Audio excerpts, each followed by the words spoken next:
মধুময় সুধাম বৃন্দাবন। রাধা নাম গাইতে গাইতে আমরা এলাম, মনকে নিয়ে যেতে হবে বৃন্দাবন। মনটা যদি পড়ে থাকে নবগ্রামে, তাহলে বৃন্দাবনে দেহ নিয়ে গিয়েও কোনো লাভ হবে না। আস্বাদন করব ভগবান শ্রীকৃষ্ণের সর্বলীলার মুকুটমণি লীলা, শ্রী শ্রী রাসলীলা। তা বাবা, এই রাসলীলা কিন্তু আমাদের মতো সাধারণ মানুষের বোধগম্য নয়, কারণ রাসের বক্তাও আমার মতো সাধারণ মানুষ নয়, আর রাসের যিনি শ্রোতা তিনিও কিন্তু আমাদের মতো সাধারণ মানুষ নয়। তাহলে প্রথমে আমাদের একটু ভালো করে জেনে নিতে হবে রাসের শ্রোতাকে আর রাসের বক্তাকে। রাসের বক্তা হচ্ছেন স্বয়ং সুখদেব গোস্বামী, আর রাসের শ্রোতা হচ্ছেন মহারাজ পরীক্ষিত। মহারাজ পরীক্ষিত হচ্ছেন রাসের শ্রোতা, আর বক্তা হচ্ছেন সুখদেব গোস্বামী। মহারাজ পরীক্ষিত যখন মৃগয়া করার জন্য জঙ্গলে গেলেন, মৃগয়া মানে শিকার করা, সেখানে মৃগয়া করতে করতে তৃষ্ণায় কাতর হয়ে পড়লেন। তৃষ্ণায় কাতর হয়ে ছুটতে ছুটতে এক মুনির আশ্রমে এলেন, শ্রমিক মুনির আশ্রম। শ্রমিক মুনির আশ্রমে এসে দেখে কি না, শ্রমিক মুনি ধ্যান করছেন। কিন্তু তৃষ্ণায় কাতর হয়ে মহারাজ পরীক্ষিত সেই শ্রমিক মুনিকে বললেন, মুনিবর, তৃষ্ণায় কাতর হয়ে আমি আপনার কাছে ছুটে এসেছি, মুনিবর আপনি কি আমায় একটু জল খাওয়াতে পারেন? ধ্যানমগ্ন শ্রমিক মুনি মহারাজ পরীক্ষিতের কথার কোনো উত্তর দিতে পারলেন না। মহারাজ পরীক্ষিত আবার জিজ্ঞাসা করলেন, মুনিবর, তৃষ্ণায় কাতর হয়ে আমি আপনার কাছে ছুটে এসেছি, মুনিবর আপনি কি আমায় একটু জল খাওয়াতে পারেন? ধ্যানমগ্ন শ্রমিক মুনি মহারাজ পরীক্ষিতের কথার দ্বিতীয়বার কোনো উত্তর দিতে পারলেন না। এবার কোনো উত্তর না পেয়ে মহারাজ পরীক্ষিত যখন নত শিরে ওই আশ্রম থেকে বেরিয়ে যাচ্ছেন, তখন এমন সময় হইল কি বাবা, সেই সময় কলির আবির্ভাব হয়েছিল। এই যে কলি যুগ, কলি মহারাজ পরীক্ষিতের কাছে বলেছিল, মহারাজ আপনার রাজ্যে আমি স্থান চাই। মহারাজ বলল, না না কলি, আমি বেঁচে থাকতে আমার রাজ্যে তোমার কোনো স্থান হবে না, তুমি ফিরে যাও। কলি বলল, মহারাজ আপনি যদি আমাকে স্থান না দেন তাহলে আমি যাব কোথায়? মহারাজ পরীক্ষিত বলল, ঠিক আছে কলি, একমাত্র স্বর্ণের মধ্যে তুমি স্থান লাভ করবে। স্বর্ণ মানে সোনা। এবার তখন থেকে কলি সুযোগ খুঁজছিল কি করে মহারাজকে উচিত শিক্ষা দেওয়া যায়। এবার দেখুন, যখন নতশিরে মহারাজ আশ্রম থেকে বেরিয়ে যাচ্ছেন, মহারাজ পরীক্ষিতের মাথায় ছিল স্বর্ণ মুকুট, আর সঙ্গে সঙ্গে কলি ওই স্বর্ণ মুকুটের মধ্যে প্রবেশ করলো। আর যেই না কলি প্রবেশ করেছে ওই স্বর্ণ মুকুটে, অমনি মহারাজের অহংকার হলো কি, আমার রাজ্যে বসবাস করে শ্রমিক মুনি, আমি তাকে একটু জল চাইলাম আর সে আমাকে একটু জল দিতে পারলো না, তবে দেখাচ্ছি মজা। এই বলে রাস্তার মধ্যে পড়েছিল একটা মরা সাপ, ওই মরা সাপটাকে নিয়ে গিয়ে ধ্যানমগ্ন শ্রমিক মুনির গলায় ঝুলিয়ে দিলে। এবার যেই না শ্রমিক মুনির গলায় ঝুলিয়ে দিয়েছেন মরা সাপ, সঙ্গে সঙ্গে চলে গেলেন মহারাজ পরীক্ষিত। কিছুক্ষণ পরে শ্রমিক মুনির পুত্র সিংহী এসে দেখে কি না, তার ধ্যানমগ্ন পিতার গলায় ঝুলছে মরা সাপ। ক্রোধান্বিত হয়ে বলে উঠলো, ওরে মূর্খ, আমার পিতার গলায় মরা সাপ ঝুলিয়ে দিয়ে যাস, আমি তোকে অভিশাপ দিলাম, 7 দিনের মধ্যে তোর তক্ষক দংশনে মৃত্যু অনিবার্য। যেই না অভিশাপ দিয়েছে, শ্রমিক মুনি বলছে, সিংহী তুই মহারাজকে অভিশাপ দিলি? মহারাজ যে আমার কাছে একটু জল চেয়েছিল বাবা, আমি যে তাকে একটু জল দিতে পারিনি। বলে, পিতা আমি যখন অভিশাপ দিয়েছি তখন তো অবশ্যই ফলবে। বলে, ঠিক আছে, তাহলে অন্তত তুই মহারাজকে জানিয়ে দিয়ে যে 7 দিনের মধ্যে তার তক্ষক দংশনে মৃত্যু হবে। এই বলে মহারাজকে যখন জানানো হলো, মহারাজ পরীক্ষিত যখন বুঝতে পারলেন যে জীবনে তার মাত্র 7টা দিন পড়ে আছে, তখন করলেন কি, রাজ্যভার দান করে দিয়ে ছুটতে ছুটতে গেলেন কোথায় না, হরিকে পাবার দ্বার হরিদ্বার। যখন বুঝতে পারলেন যে জীবনে মাত্র 7টা দিন পড়ে আছে, এই মহারাজ পরীক্ষিতের জীবনেই যে শুধু 7টা দিন আছে তা কিন্তু নয় বাবা, আমাদের সবার জীবনেও এই 7টা দিনই পড়ে আছে। এই 7টা দিনের মধ্যেই আমার আপনার জগতে সবার মৃত্যু হবে। বলুন, এর বাইরে হবে কি? এই রবি সোম মঙ্গল বুধ বৃহস্পতি শুক্র শনি, এই 7টা দিন, এর মধ্যেই কিন্তু আমারও মৃত্যু হবে, আপনারও মৃত্যু হবে, জগতে সমস্ত জীব তাদের সবার মৃত্যু হবে। আমরা বুঝতে পারি না, তখন আমার ঘর, আমার বাড়ি, আমার টাকা পয়সা, আমার ধন সম্পদ, একটা জমি নিয়ে মারামারি করি, তাই না? কিন্তু যখন কেউ বুঝতে পেরে যায়, তখন হে গোবিন্দ কিছু চাই না বলে তার চরণ তলে ছুটে যায়। মহারাজ পরীক্ষিত যখন বুঝতে পারলেন যে জীবনে মাত্র 7টা দিন পড়ে আছে, রাজ্যভার দান করে দিয়ে সমর্পণ করে দিয়ে ছুটতে ছুটতে হরিদ্বারে গেলেন গঙ্গার তীরে। সুখদেব গোস্বামী তার চরণ দুটিকে জড়িয়ে ধরেছেন, আপনি আমাকে সাপ মুক্ত করুন। বলে অভিশাপ মুক্ত আমি তোমাকে করতে পারি না, তবে এই যে 7 দিন সময় তোমার কাছে আছে, আমি তোমাকে 7 দিন কৃষ্ণ কথা শ্রবণ করাতে পারি, হরি কথা শোনাতে পারি। তাই ওই গঙ্গার তীরে বসে বসে 7 দিন ব্যাপী অনবরত মহারাজ পরীক্ষিতকে সুখদেব গোস্বামী ওই শ্রবণ করালেন হরি কথা, কৃষ্ণ কথা। আর সেই সময়ে মহারাজ পরীক্ষিতকে এই রাসলীলার কথাও শ্রবণ করালেন। রাসে শ্রোতা হচ্ছেন স্বয়ং মহারাজ পরীক্ষিত, আর বক্তা হচ্ছেন সুখদেব গোস্বামী পাদ। তাই রাসের প্রথম শ্লোকে সুখদেব গোস্বামী লিখলেন,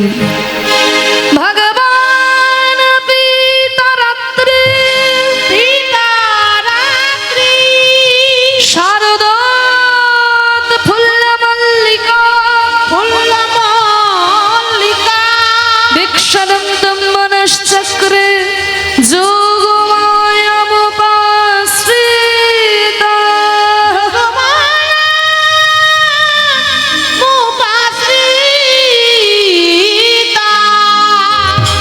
ভগবান পিতা রাত্রি। ভগবান ওপি মানে ভগবান হয়েও সব সময় মনে রাখবেন, বারবার বলছি, যিনি রাসলীলা করছেন তিনি কিন্তু সাধারণ কোনো রাখাল ছেলে নয়। তাকে কিন্তু কখনোই রাখাল ছেলে বলে তোমরা ভুল করে নেবে না। হ্যাঁ, তিনি হচ্ছেন স্বয়ং ভগবান। আগেও বলা হলো যে স্বয়ং বিষ্ণু, এখনো বলা হচ্ছে স্বয়ং ভগবান। লীলা করার জন্য তিনি নেমে এসেছেন রাখাল ছেলে, তাই তাকে রাখাল ছেলে বলে মোটেও ভুল করে নিও না। ভগবান ওপি মানে ভগবান হয়েও তার রাত্রি, সেই রাত্রিতে, কোন রাত্রিতে? শারদোৎফুল্ল মল্লিকা, শারদীয়ার উৎফুল্ল মল্লিকা যুক্ত রাত্রিতে দীক্ষানন্দম মনশ্চক্রে মনে মনে বাসনা করলেন রাসলীলা করার। যোগ মায়া মোপাশ্রিতা, মা যোগ মায়াকে আশ্রয় করে।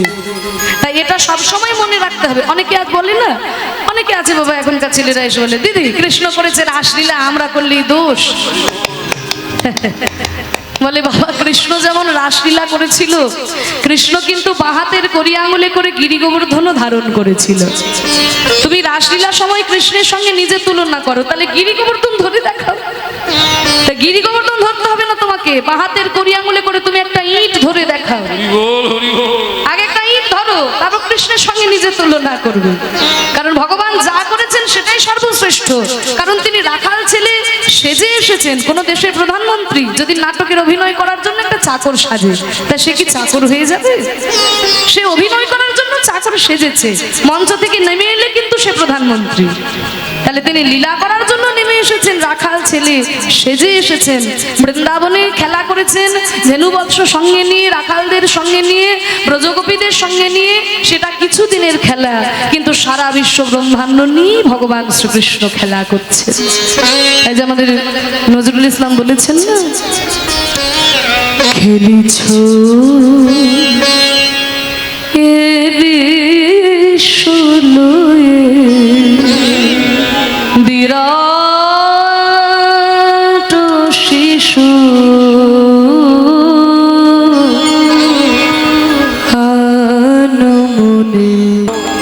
সারা বিশ্ব ব্রহ্মাণ্ড নিয়ে ভগবান খেলা করছেন। তার খেলা আমরা কি করে বুঝতে পারবো?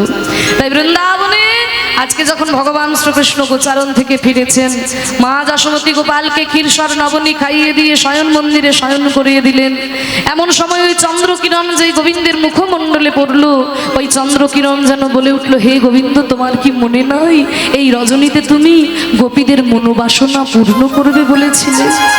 গোবিন্দ মা দেখলেন তাই তো, তাই সাধের মুরলিটি নিয়ে এলেন কোথায় না বংশী বটে। বংশী বটে এসে ওই চন্দ্রের শোভা দর্শন করছেন। শোভাটি কেমন হয়েছে? আরে কিবা শারদ ছন্দ পবন মন্দ, শারদ চন্দ পবন মন্দ, বিপিন ভরল কুসুম গন্ধরে গন্ধরে গন্ধরে গন্ধরে ছন্দ পবন মন্দ বিপিনে ভরলা কুসুম গন্ধ রে গন্ধ রে গন্ধ রে গন্ধ রে ফুল্ল মল্লিকা মালতি যুথি শোভা রে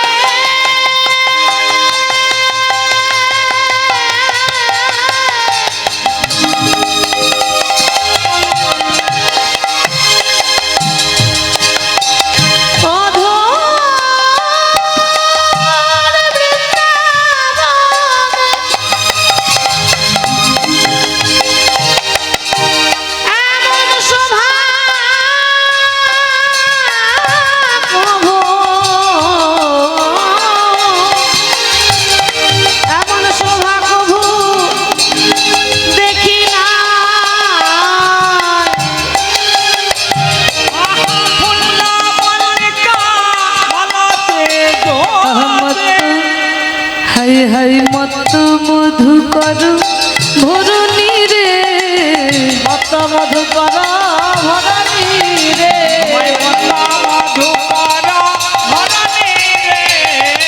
মধুকর ভরণী রে মত মধু করে পেতে উঠেছে হরি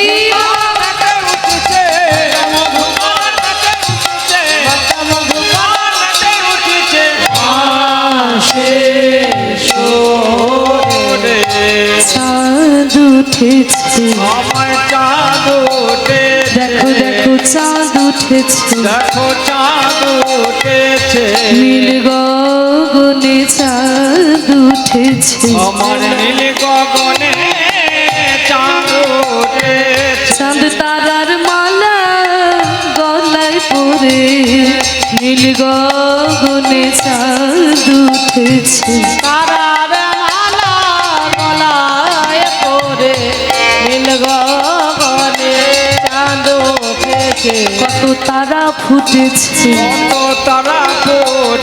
আজ যারা ফুটে নাই তারা ফুটেছে যারা ফোটে না তারা ফোটেছে শারদীয়ার পূর্ণিমাতে যারা ফুটে নাই তারা ফুটেছে শারদিয়া পূর্ণিমাতে যারা ফোটে নাই তারা ফোটেছে বলছে শারদ চন্দ্র পবন মন্দ শরৎকালের পূর্ণিমার চাঁদ শরৎকালের দুটো চাঁদ একটা হচ্ছে কোজাগরী লক্ষ্মী পূর্ণিমার চাঁদ আর একটা হচ্ছে রাস পূর্ণিমার চাঁদ দুটো চাঁদই সব থেকে বড় আর সব থেকে সুন্দর হয় তাহলে শরৎকালের চাঁদ উঠছে পবন মন্দ মৃদুমন্দ বাতাস বইছে বিপিনে ভরলো কুসুম গন্ধ চারিদিকে ফুলের গন্ধে মহমহ করছে কোন ফুল ফুল্ল মল্লিকা মালতী যুথি তাহলে বর্ণনা দিচ্ছে শরৎকালের আর মল্লিকা মালতী এগুলো কিন্তু সব বসন্তকালের ফুল তাহলে শরৎকালে চাঁদ উঠলো শরৎকালের বাতাস বইছে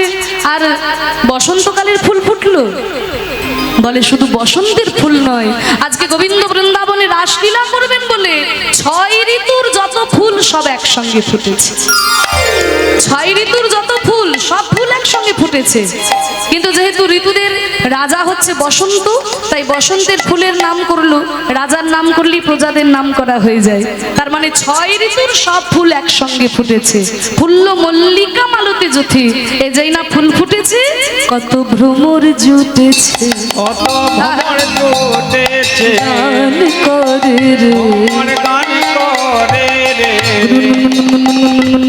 গান করে রে গুনগুন করে গান করে রে ওই ফুলের চারে পাশে ঘিরে গুনগুন করে গান করে রে আমার ফুলের চারি পাশে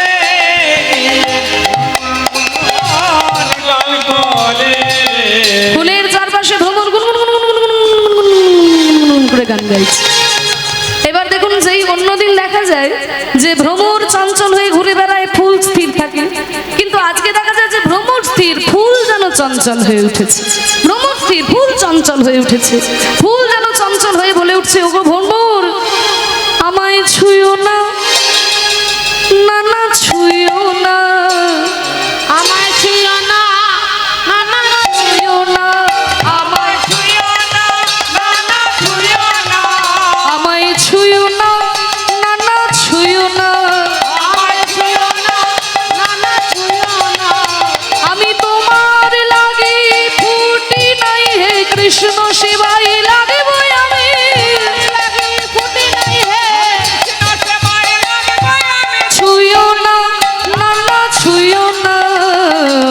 মধুকর ভরণী রে কত মধুকর ভরণী রে আহারে আহারে হেরত রাতি ওইছন ভাতি রত রাতি ঐশন ভাতি রত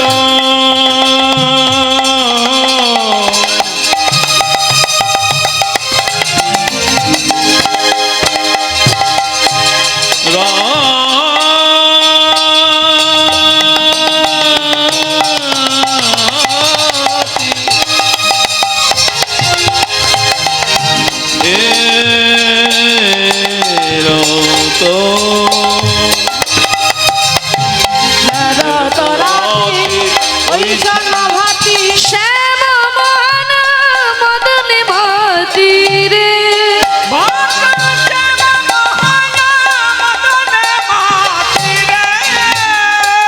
হেরত রাতি হয়েছেন ভাতি শ্যাম মোহনে মদনে মাতি হেরত রাতি এখানে কিন্তু রাত্রি বলছে না, এখানে বলছে রাতি। আমরা বলি রাত্রি, কিন্তু এখানে রাত্রি বলছে না, এখানে বলছে রাতি। রাতি কাকে বলে না, কতকগুলি রাত্রিকে একত্রিত করলে তাকেই বলা হয় রাতি। তা গোবিন্দ আমার শারদীয়ার এহেন রজনীকে দর্শন করে মনে মনে ভাবলেন, এই তো সেই রজনী, এই রজনীতেই তো গোপীরা আমাকে পাওয়ার জন্য কাত্যায়নী ব্রত করেছিল। হ্যাঁ, ভগবান শ্রীকৃষ্ণ যখন গোপীদের বস্ত্র হরণ করেছিলেন, ব্রজগোপীরা কি করেছিল? এক হাতে নিজেদের লজ্জা নিবারণ করে এক হাতে গোবিন্দকে স্মরণ করেছিল, এক হাতে লজ্জা নিবারণ করে এক হাতে গোবিন্দকে স্মরণ করেছিল। গোবিন্দ বললেন, হে ব্রজগোপীগণ, এখনো তোমরা আমাকে সম্পূর্ণরূপে সমর্পণ করতে পারো নাই। তখন ব্রজগোপীগণ ওই যমুনার তীরে কাত্যায়নী ব্রত করেছিল। এই যে মা কাত্যায়নী আপনাদের এখানে বিরাজ করছেন, সেই কাত্যায়নী ব্রত করেছিল ব্রজগোপীগণ ভগবান শ্রীকৃষ্ণকে নিজেদের প্রতিরূপে পাওয়ার জন্য। তাদের একটাই মন্ত্র ছিল, কি মন্ত্র? কাত্যায়নী মহামায়ে মহাযোগিনী কাত্যায়নী মহামায়ে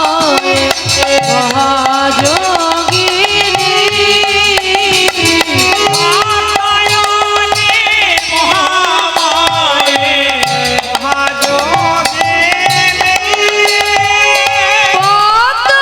পদ্মবিকশিত মগ লীলা সাধিনী পদ্মবিকশিত মগ লীলা সাধিনী কাত্যায়নী কাত্যায়নী মহামায়ে মহাযোগিনী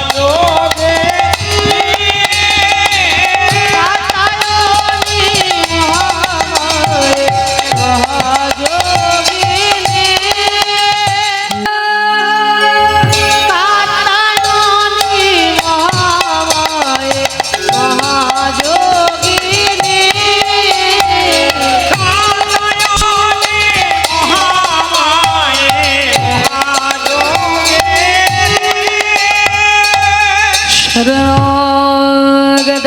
शरणागतधीनार्त परित्रायण परायणि सर्वे शारदि हरे देवी नारायणी नमस्तुते। शंख चक्र गदा पद्य धीत परमायधे शीर वैष्णवी रूपेण नारायणी नमस्तुते। त्वं स्वाहा त्वं स्वधा त्वं हि वषट्कार स्वरात्मिका सुधा तव किशरे नित्ये त्रिधामात्रमिका स्थिता अर्धमात्रा स्थिता नित्या यानुचार्य विशेषतः तवैव शातं सावित्री तं देवी जननी परा त्वयैव धार्यते सर्वं त्वयि तत्सृज्यते जगत् त्वयि तद् সর্বদা বিশিষ্ট সৃষ্টিরূপাত্মং স্থিতিরূপাচ পালনে তথা সংগঠিতিরূপান্তে জগতো শ্রী জগন্ময়ে মহাবিদ্যা মহামায়া মহামেধা মহাস্মৃতি মহামহাভবতীর মহাদেবী মহাশুলি প্রকৃতি ত্বংস সর্বস্য গুণাত্রয় বিভাবিনী কালরাত্রির মহারাত্রির মোহরাত্রিশ্চ দারুণা ত্বং হি ত্বমেশ্বরী ত্বং হির ত্বং বুদ্ধির বোধলক্ষণ লজ্জা পুষ্টি তথা তুষ্টি ত্বং শান্তি শান্তিরেব চ করিণী শূলিনী ঘোরা গদিনী চক্রিণী তথা শঙ্খিনী চাপিনী বালা ভূষণি পরিঘায়ুধা সৌম্য সৌম্য कराशेष सौम्य भास्पति सुंदरी परावरणाग परमा त्वमेव परमेश्वरी परावरणाग परमा त्वमेव परमेश्वरी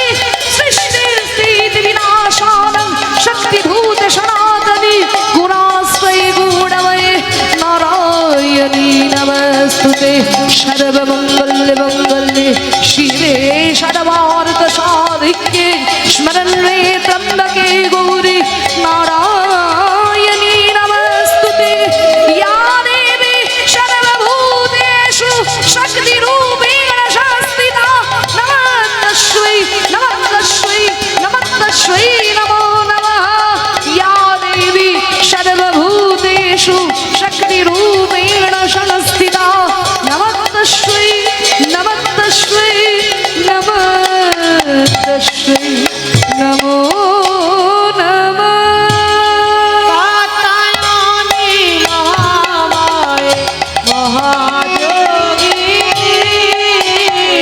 कात्यायनी महामाये महायोगिनी মা কাত্যায়নী মহামায়া তোরে বারে বারে ডাকি জননী আমাদের কৃষ্ণপতি করে দে মা। আবির্ভূতা হলেন দেবী কাত্যায়নীর গোপীগণ। গোবিন্দকে তোমরা প্রতিরূপে পাওয়ার জন্য আমার ব্রত করেছো। আমি তোমাদের আশীর্বাদ করলাম আগামী শারদীয়ার পূর্ণ রজনীতে ভগবান শ্রীকৃষ্ণকে তোমরা প্রতিরূপে লাভ করবে। বল হরি বল। এই যে কাত্যায়নী ব্রত, এই ব্রতটা কিন্তু বৈষ্ণবরা করে। এই যে দুর্গাপুজোর পরে যে একাদশী হয়, সেই একাদশী থেকে উত্থান একাদশী পর্যন্ত বৈষ্ণবরা নিয়ম সেবা করে না, যে দামোদর মাসে যে নিয়ম সেবা, এটাই হচ্ছে কাত্যায়নী ব্রত। উত্থান একাদশী পর্যন্ত ব্রত হলো, একাদশী পরে দ্বাদশী ত্রয়োদশী চতুর্দশী, তারপরে রাস পূর্ণিমা। হ্যাঁ, তাহলে ব্রজগোপীদের এই ব্রত কাত্যায়নী বলেছিলেন। মা কাত্যায়নী আশীর্বাদ দিলেন যে গোবিন্দকে তোমরা প্রতিরূপে লাভ করবে। গোবিন্দ আমার তাই এহেন রজনীকে দর্শন করে মনে মনে ভাবলেন, এই তো সেই রজনী, এই রজনীতেই গোপীরা আমাকে পাওয়ার জন্য কাত্যায়নী ব্রত করেছিল। তাই এহেন রজনীকে দর্শন করে গোবিন্দ আমার মনে মনে ভাবলেন, হেরাত রাতি ওই ছান ভাতি রাতি ওই ছনভাতি বাঁকা শ্যাম মোহন মদনী মাতি রে। বাঁকা শ্যাম মোহন মদনে মাতি রে। শ্যামমোহনে মদনে মাতি। মদনকে আগে জানতে হবে। মদন হচ্ছে কামদেব। কামদেবের কাজ কি? এই যে আপনাদের মতো যারা অনুরাগ ভরে কীর্তন শ্রবণ করে, হরিনাম করে, হরিনাম শ্রবণ করে, তাদের মধ্যে প্রবেশ করাই হচ্ছে কামদেবের কাজ। আর এই কামদেবের খুব অহংকার ছিল। ও মায়েরা জানো তো, কামদেবের এত রূপ যে একটা কামদেব যদি এখানে দাঁড়িয়ে যায় তা চারিদিকটা আলো হয়ে যাবে, এমন রূপ ছিল কামদেবের। তা সেই কামদেবের খুব অহংকার ছিল যে আমি আমার পঞ্চবাণের দ্বারা সবাইকে পরাজিত করেছি, এমনকি বাবা ভোলানাথকে পর্যন্ত পরাজিত করেছি। গোবিন্দ আমার সব সহ্য করতে পারেন বাবা, কিন্তু কারোর অহংকার সহ্য করতে পারেন না। মদনকে ডেকে বললেন, শোনো মদন, তুমি তো বীর, এসো তোমার সঙ্গে একটু যুদ্ধ করি। এবার মদনের তো তখন খুব অহংকার হয়েছে, ভোলানাথকে পরাজিত করেছে, গোবিন্দ এসেছে। এবারে মদনে তুলেছিল 5টি বাণ, ওই 5টি বাণই গোবিন্দকে নিক্ষেপ করেছে। মদন, মাদন, মোহন, শোষণ, স্তম্ভ। গোবিন্দের ওই 5টা বাণ গিয়ে গোবিন্দের গায়েতে একটাও লাগলোই না, সব পায়ের কাছে এসে খসে পড়ে গেল। যেই পায়ের কাছে খসে পড়ে গেল অমনি মদন ছুটে পালাচ্ছে। গোবিন্দ ধরেছে, মদন তুমি যাচ্ছ কোথায়? বলে আমি হেরে গেছি। বলেন না, এমন ভাবে হেরে গেছি বললে তো হবে না, তোমাকে নাকে কানে খত দিতে হবে। তুমি আজ থেকে প্রতিজ্ঞা করে বলো, যারা আমার হরিনাম সংকীর্তন শ্রবণ করে তাদের মধ্যে তুমি প্রবেশ করবে না, যারা আমার নাম সংকীর্তন করে তাদের মধ্যে তুমি প্রবেশ করবে না। মদন বলল, গোবিন্দ, ভোলানাথ আমাকে দগ্ধীভূত করে নাম ধরেছিল মদন দাহন, আর তুমি আমাকে পরাজিত করলে বলে আমি তোমার নাম রাখলাম মদন মোহন। বাঁকা শ্যাম মোহনে মদনে মাতিরে,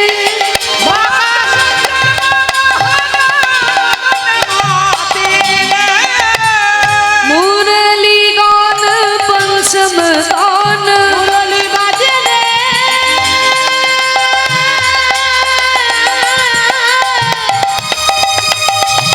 মুরলী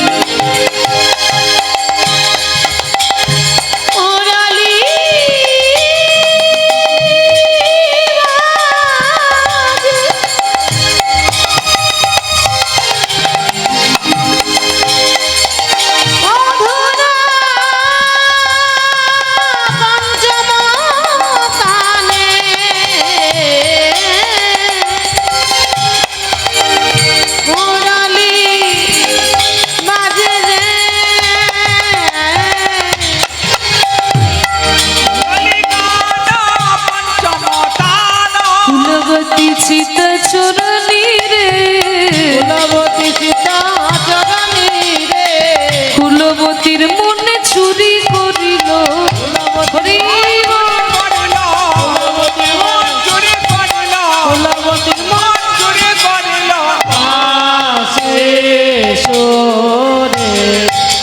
যেই না গোবিন্দ আমার বাঁশি বাজিয়ে দিলেন, মুরলী গান পঞ্চম তান, পঞ্চম তানে যখন এই বাঁশি বেজে উঠল গোবিন্দের, ব্রজগোপীরা সেই বাঁশি শ্রবণ করে যে যেমন অবস্থায় ছিল সে ঠিক তেমনই অবস্থায় ছুটে চলেছেন গোবিন্দের কাছে। গোবিন্দ আমার বাঁশি বাজিয়ে দিলেন, ব্রজগোপীরা পাগলিনী হয়ে সেই গোবিন্দের বাঁশি শুনে ছুটে যাচ্ছেন। কিন্তু বাবা, আমরা তো কই বাঁশি শুনতে পেলাম না। ও মায়েরা, আমরা বাঁশি শুনতে পেলাম? আমরা তো শুনতে পেলাম না। হ্যাঁ, ওই ক্যাশিওতে বাজিয়েছে, ক্যাশিওতে বাজিয়েছে, বাঁশি শুনেছে। বলে, মা গো, গোবিন্দের বাঁশির সুর এই ক্যাশিওর বাঁশির সুরের সঙ্গে কি হয়?